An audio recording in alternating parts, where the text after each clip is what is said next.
तर नमस्कार मित्रांनो, अजून एका नव्या व्हिडिओमध्ये तुम्हा सर्वांचं स्वागत आहे। तर आजच्या या व्हिडिओमध्ये मी तुम्हाला इन्फॉर्मेशन देणार आहे गुगल पे ऍप्लिकेशनची। गुगल पे ऍप्लिकेशन मध्ये ऑटो पे कशा प्रकारे बंद करावा किंवा ऑटो पे कशा प्रकारे बंद केला जातो याची इन्फॉर्मेशन जर तुम्हाला जाणून घ्यायची आहे तर या व्हिडिओला नक्की तुम्ही शेवटपर्यंत बघा।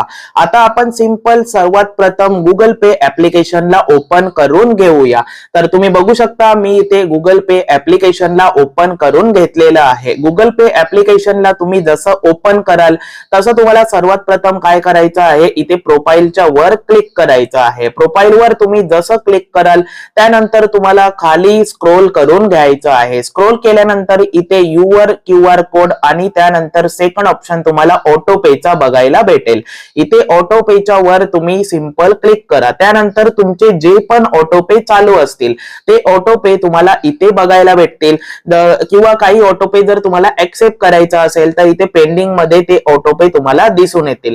तर लाईव्ह वरती जे पण ऑटो पे तुम्ही ऍक्टिव्ह असतील किंवा तुम्ही ऑन केलेले असतील ते तुम्हाला इथे बघायला भेटतील। जसे इथे बघा कोणत्या ऍपचा सबस्क्रिप्शन असतो किंवा कोणत्या बिल वगैरेचा पेमेंट असतो तो तुम्ही ऑटो पे करून ठेवता आणि त्यानंतर तुम्हाला तो ऑटो पे बंदच करता येत नाही। तर सिंपल तुम्हाला इथे ऑटो पेमेंट्स ऑप्शन वर यायचं आहे। त्यानंतर जो काही तुमचा पेमेंट असेल त्याच्यावर तुम्हाला सिंपल मी इथे कसं टॅप केलंय त्या प्रकारे तुम्हाला टॅप करून घ्यायचं आहे। टॅप केल्यानंतर तुम्हाला खाली अशा प्रकारे स्क्रोल डाऊन करायचं आहे आणि स्क्रोल डाऊन केल्यानंतर तुम्हाला डिलीट ऑटो पे म्हणून एक ऑप्शन दिसणार आहे। तुम्हाला ऑटो पे पुश नाही करायचं आहे, इथे तुम्हाला डिलीट करायचं आहे। तर डिलीट वर तुम्ही जसं क्लिक कराल तसं तुम्हाला तुमचा यूपीआय पिन कोड टाकून घ्यायचा आहे आणि त्यानंतर तुम्ही जसं यूपीआय पिन कोड टाकाल त्याच्यानंतर तुमचा जो काही ऑटो पे असेल तो इथे सक्सेसफुली बंद होऊन जाणार आहे। अशा प्रकारे तुम्ही गुगल पे ऍप्लिकेशन मध्ये ऑटो पे बंद करू शकता।